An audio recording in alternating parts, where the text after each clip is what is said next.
విషయం ఇది. ఎందుకనంటే అధికారంలోకి వచ్చి 6 నెలలు అవుతా ఉంది. మొత్తం ప్రభుత్వం యంత్రాంగం అంతా కూడా చంద్రబాబు నాయుడు గారి చేతుల్లోనే ఉంది. మా దగ్గర లేదు, మా చేతుల్లో లేదు. 6 నెలల నుంచి మొత్తం ప్రభుత్వ యంత్రాంగం అంతా చంద్రబాబు నాయుడు గారి చేతుల్లోనే ఉంది. ఆయన అధికారంలోకి వచ్చి 6 నెలలు అయింది. మరి చంద్రబాబు నాయుడు గారి చేతుల్లో ఉన్న అధికారులతోనే తానే బడ్జెట్ తయారు చేయించి అసెంబ్లీలో తానే ప్రవేశపెట్టాడు. అందులోని అంకెలు కూడా చంద్రబాబు గారే పెట్టారు. చివరికి ఆ లెక్కలను కూడా కాన్స్టిట్యూషనల్ బాడీ అంటే కాగ్, ఒక రాజ్యాంగ వ్యవస్థ, ఒక రాజ్యాంగ సంస్థ కాగ్ కూడా ఆ అధికారిక లెక్కలను ధృవీకరించింది. మరి ధృవీకరించిన తర్వాత నీ హయాంలో నీ అధికారుల చేత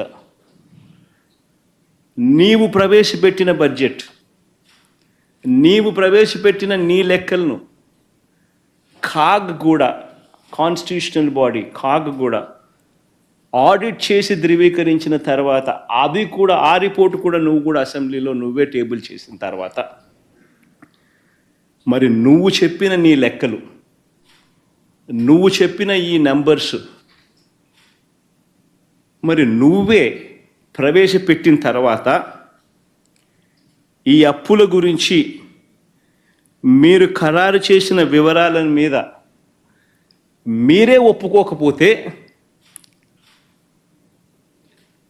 ఇక మీరు అసెంబ్లీలో ఈ నెంబర్సు ఇవన్నీ ఎందుకు ప్రవేశపెట్టారు? మీరు పెట్టిన వాటి మీదనే మీరే అసెంబ్లీకి సాక్షిని చేస్తూ అసెంబ్లీకి ప్రవేశపెడతారు. పెట్టిన తర్వాత మీ మంత్రులు మీరు మళ్ళీ బొంకుతారు. 6,46,000 కోట్ల అప్పులు ఉన్నాయని మీరే ప్రవేశపెట్టి మీరే లేదు 6,46,000 కోట్లు కాదు 10,45,000 అని ఎవడు అంటాడు, ఇంకోడెవడో ఇంకో నెంబర్ అంటాడు, ఇంకోడెవడో ఇంకోడు అంటాడు, చంద్రబాబు నాయుడు గుంజిని తీస్తానంటాడు. ఇంకా వస్తే మీరు పక్కకు వస్తే మీకు చెప్తాను, ఇంకా ఎక్కువ, ఇంకా వేరే నెంబర్లు చెప్తానంటాడు. మరి చంద్రబాబు నాయుడు అసెంబ్లీకి ప్రవేశపెట్టిన ఆ డాక్యుమెంట్స్ మీద, తన హయాంలో తానే ప్రవేశపెట్టిన ఈ డాక్యుమెంట్స్ మీద తానే అసెంబ్లీలో ఒకటి ప్రవేశపెట్టి ఇంకొక మాటలు తాను మాట్లాడుతూ ఉన్నాడు అని అంటే కేవలం సూపర్ 6, సూపర్ 7 హామీలను ప్రజలు ఎందుకు నువ్వు ఇవ్వడం లేదని నిలదీస్తారు అని ఒకే ఒక్క కారణం చేత బొంకిందే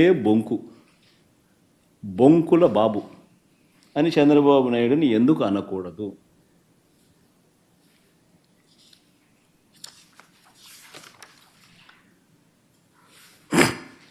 చంద్రబాబు నాయుడు ఇంకా ఒక అడుగు ముందుకేస్తూ చెప్పిన అబద్ధాలే మళ్ళీ చెప్పుకుంటూ వస్తూ ఉంటాడు.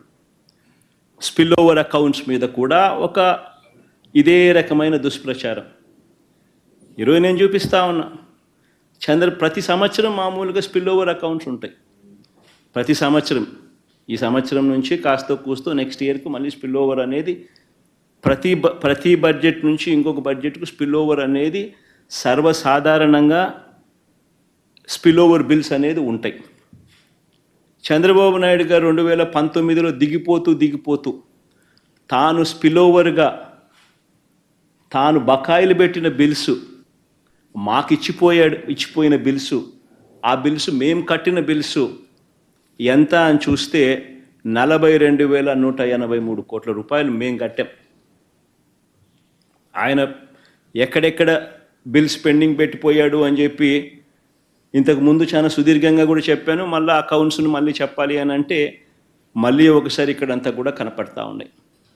ఆరోగ్యశ్రీకి ఏ రకంగా 680 కోట్లు పెట్టాడు, విత్తన బకాయిలకి ఏ రకంగా 960 కోట్ల రూపాయలు తాను ఏ రకంగా ధాన్యం సేకరణ బకాయిలు, విత్తన సేకరణ బకాయిలు 360 కోట్లు, ఇట్లా రకరకాలుగా ఏ రకంగా పెట్టుకుంటాడు, పవర్ బిల్స్ ఏ రకంగా, పవర్ సబ్సిడీ ఏ రకంగా